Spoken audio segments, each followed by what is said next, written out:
test is in 4 parts: Part 1, Part 2, Part 3, and Part 4. Now look at Part 1. Part 1. First, you have some time to look at questions 1 to 5.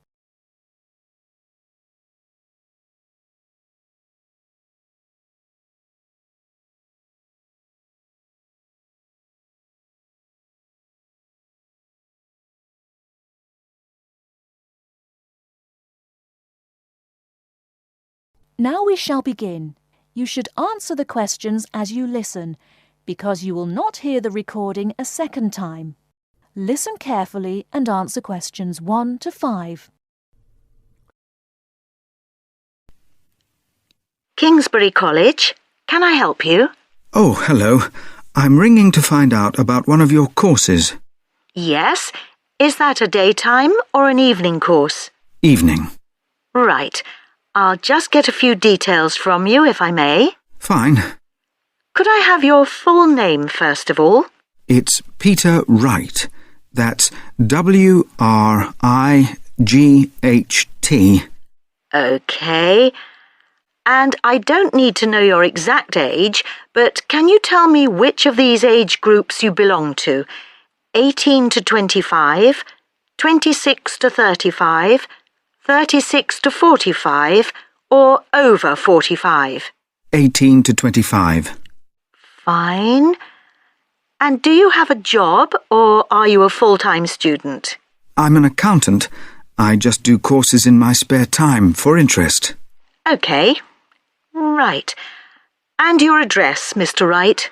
It's 11 Forest Road. Forest? Yes. Is that in Kingsbury? Yes, it is. I'm just down the road here. And do you have a phone number? It's 992-471. That's my home number. I haven't got a work number. That's fine. We probably won't need it. Before you hear the rest of the conversation, you have some time to look at questions 6 to 10.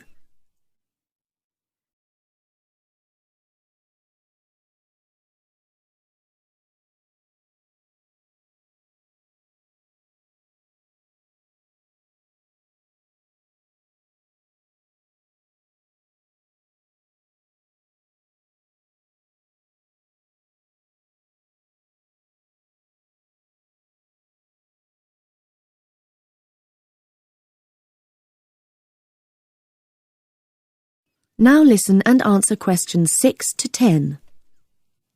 Now, you want to register for a course. Yes, cookery. Do you happen to know the exact title of the course? We've got Thai cookery on Wednesdays, or Mexican cookery on Fridays, or... Mexican. I'd like to do both, but I'm busy on Wednesdays. OK. Well, you can always do the other one next term, I suppose. Now, do you know when it begins? Is it the 26th of March? That's right. And it's £45 in total. That's including the ingredients. How would you like to pay? Card? Cash? Can I send a cheque? You can, yes, as long as it arrives at least 1 week before the start of the course. OK. And I'll just give you a reference number, if you could make a note of it and write it on the back. Yes? It's CZ943. Yes, got that. Good. Well, there's just one last question. Do you have any special requirements that I should make a note of? Yes, there is one thing. I use a wheelchair. Right, so you need to have access for that. OK. Don't worry, your room is on the ground floor and I'll make sure there are no steps involved. We can always put a ramp in. Thanks. So, we look forward to seeing you on the 26th of March.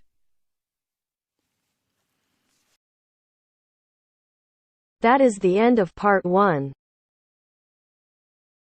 You now have half a minute to check your answers.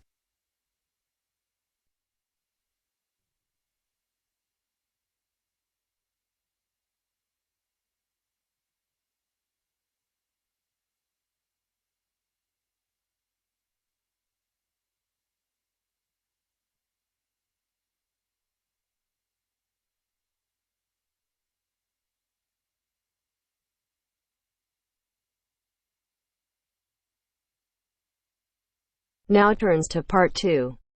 Part 2. First, you have some time to look at questions 11 to 15.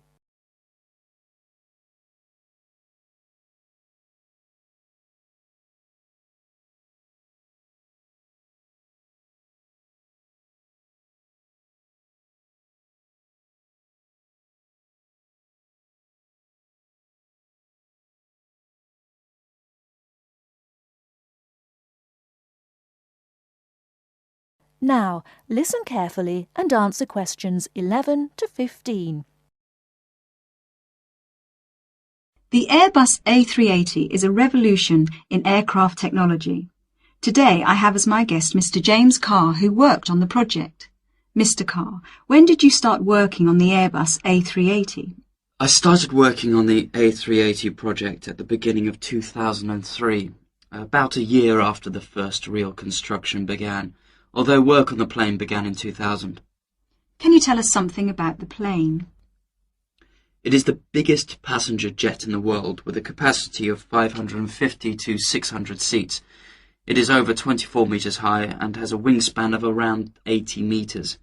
It has 20 wheels and weighs 421 tonnes without passengers, and has a range of 14,800 kilometres. What exactly did your job involve? Were you working on the fuselage? No, I was working on the wing assembly at Broughton in North Wales. The fuselage and tail fins were made in Germany and Spain, and the final assembly took place in Toulouse, France. My job was to work on the computer-controlled wing panel assembly machines. These wing panels are not just sheets of metal, but have reinforcing stringers, which are long pieces of metal running along their length. The stringers are needed for strength. For the A380, Airbus invested heavily in automated machinery to fit these. The wing panel assembly machines cost around $12 million each, and there are now 6 of them. The machines required control programs to operate them, which told them where to go and what to do. I was responsible for the control programs. How many people were working on the wing assembly? It involved around 1,000 people, but this was a small percentage of the total, and they weren't all working at Broughton. Before the wing assembly took place, the wing had to be designed. This required massive amounts of research. The wing must be strong enough, but the weight must be kept to a minimum for safe takeoff and landing. The takeoff speeds for large aircraft can exceed 330 kilometers per hour. What was the factory at West Broughton like? Very big. The part I worked in was as high as a 6 or 7-story building. On some days, there were clouds inside the main building. There were other buildings, offices and departments inside the main buildings. Workers used bicycles, trucks and vans to get around inside. The building is the size of 6.5 football pitches. How did you test the wing? The wings went through several tests to confirm design and stress predictions. For the new aircraft, we tested one set of wings to destruction to find the strength. In other words, we completely destroyed the wing. We used another set of wings for fatigue testing. Fatigue testing is where we move the wings up and down repeatedly over a long period to check that they perform well and that no cracks appear. There were also test aircraft that pilots flew to check flying performance, fuel economy, loading and safety. How did you feel when the first plane was finished? The A380 is the most significant commercial aerospace project in over 30 years, and so it was good to be involved with something so important. On the 27th of April 2005, we watched as the A380 test aircraft flew for the first time, and there was a real sense of achievement. Did you have any problems during the construction? We didn't attempt a project of this size without expecting some problems. The whole thing was a problem-solving challenge from start to finish. Nothing was predictable. For example, while we were developing the programs, the robots nearly put holes in the wrong place and we had to start again. All these problems cost the company millions of dollars along the way. How much did the whole project cost? I would guess it cost around £8.4 billion or 12.6 billion euros. Thanks for talking to us, Mr. Carr. Not at all.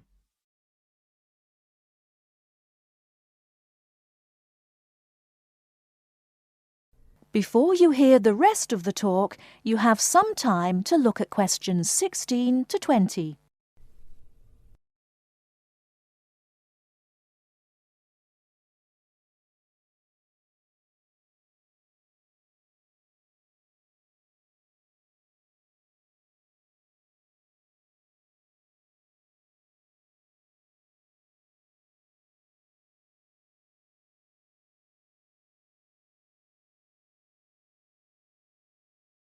Now listen and answer questions 16 to 20. Welcome to Eurostar International Customer Relations. For English, please press 1. Thanks. Your call will now be placed in a queue and answered as soon as an agent becomes available.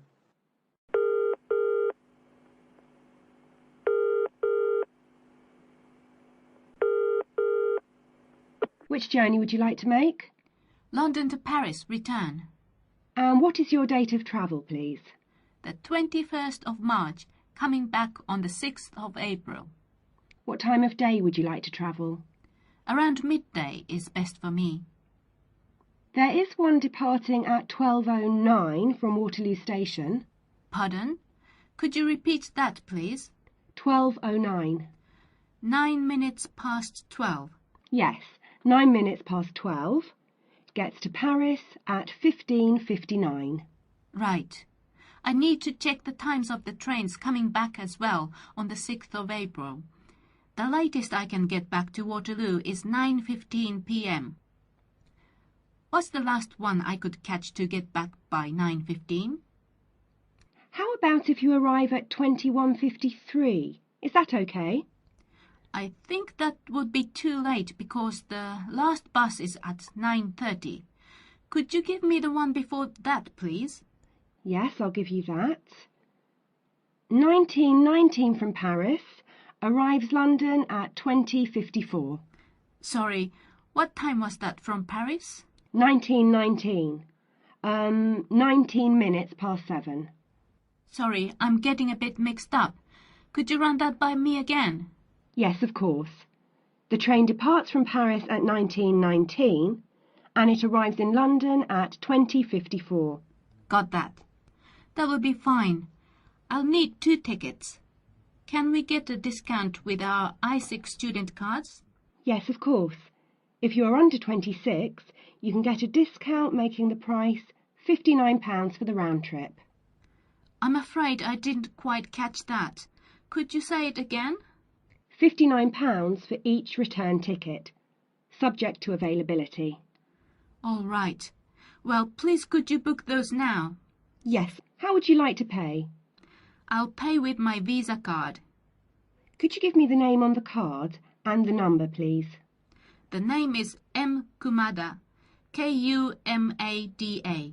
The number is 492989357321. Can I repeat that back to you? M. Kumada, 492989357321. That's correct. And what's the expiry date on the card? It's 0707. 0707. Thank you, that's fine. Would you like the tickets to be sent by post, or will you pick them up at the check-in at Waterloo? We'll pick them up at the check-in. Please remember to bring proof of your age with you when you travel. Just one more thing, please. I am from Japan, and my friend is Chinese. Do we need visas to travel in Europe? I'm afraid I don't know. You'll need to contact the embassies of the countries you're going to. All of them? Oh dear. Thank you for your call. Goodbye. Goodbye. That is the end of part 2. You now have half a minute to check your answers.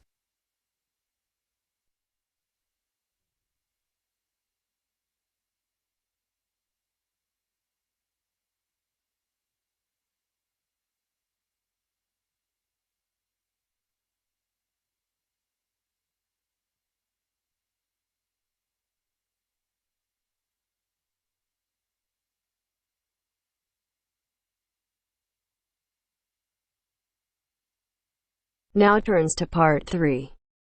Part 3. First, you have some time to look at questions 21 to 25.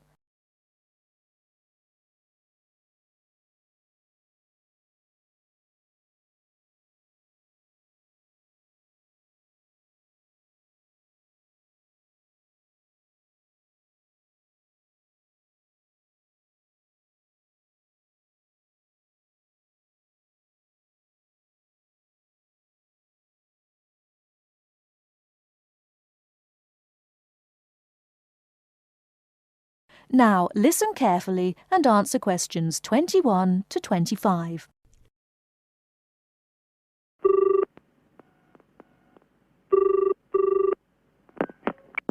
Scope Charity Office. How can I help you? Oh, hello. I'm ringing about the Dragon boat race that you're asking people to take part in. Oh, yes. We still need a few more teams.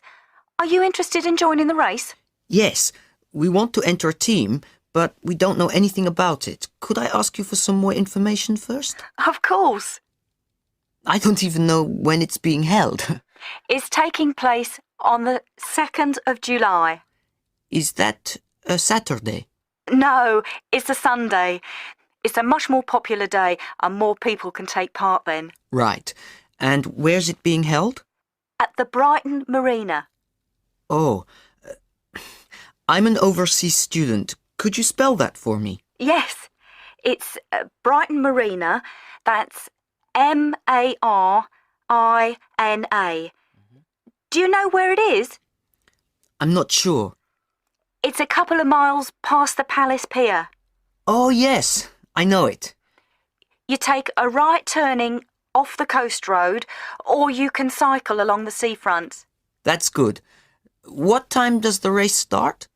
Well, the first heats begin at 10 a.m, but you need to register half an hour before that, at 9:30, and we really recommend that you aim to be there by 9.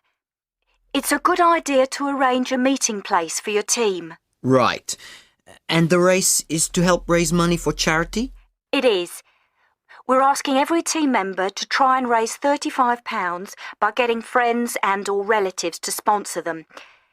Every crew member will receive a free tournament T-shirt if your team manages to raise £1,000 or more. Oh, that's quite good. Also, we're holding a raffle. Every crew member who takes part in the race this season will be entered into a free prize draw. Oh, what's the prize? It's pretty good. It's a holiday in Hong Kong. Sounds great.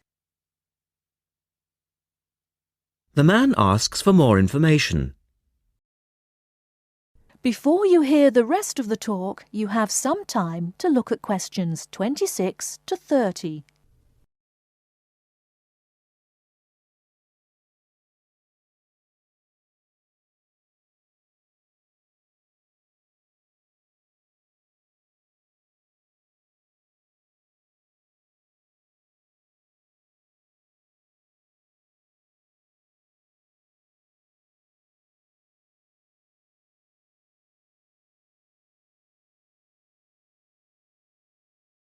Now listen and answer questions 26 to 30.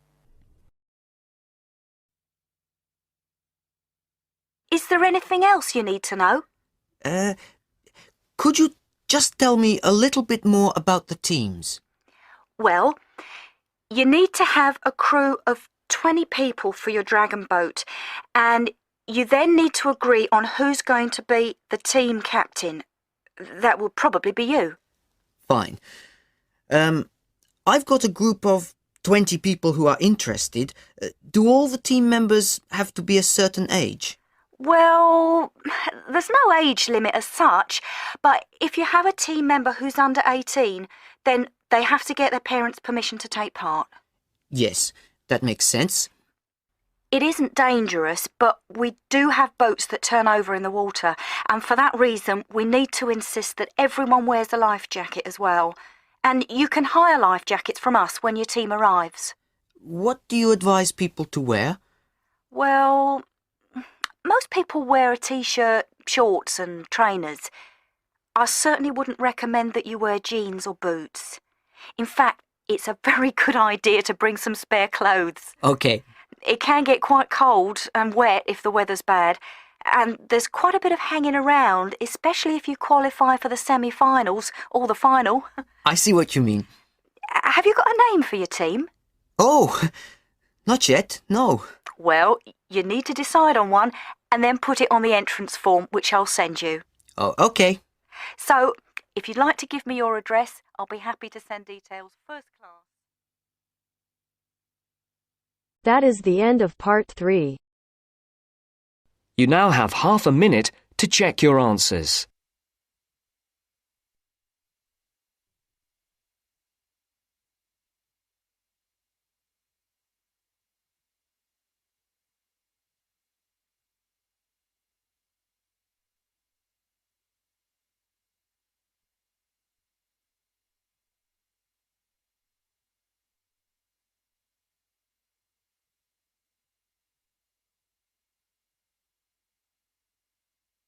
Now turns to part 4.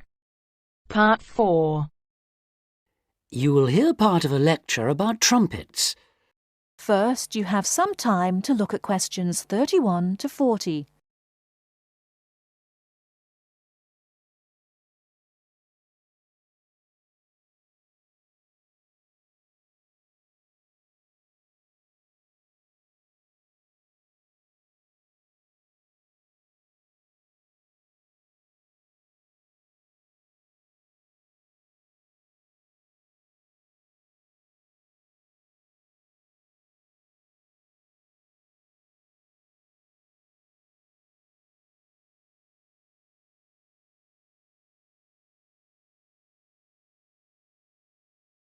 Now, listen carefully and answer questions 31 to 40.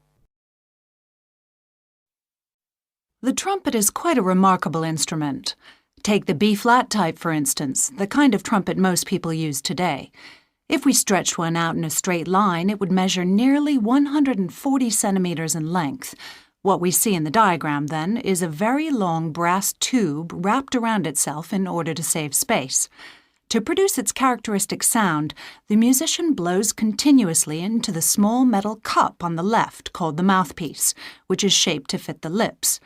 The air travels along the lead pipe and round the tuning slide, which can be moved in or out to change the instrument's pitch. The air then reaches the feature that distinguishes the trumpet from, for instance, a bugle, the 3 valves that extend from above the top to below the bottom of the instrument. Each valve can send the airflow one of 2 ways, either along the main pipe, the shortest route, or else into an extra length of tube, thus lowering the pitch of the sound being played.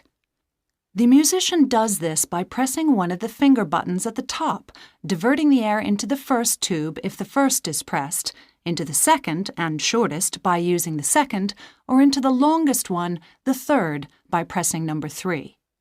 The air then continues its way round the bend in the lead pipe and along to the end at the widest part of the body, known as the bell, which projects the powerful sound forwards. Incidentally, all this breath forced through the metal of the instrument does of course contain water vapor, and this will start to condense and form droplets after a certain amount of playing. The result is a gurgling sound from the trumpet, so to avoid this, there is a device on the tuning slide called the water key, which when pressed lets the water drip out.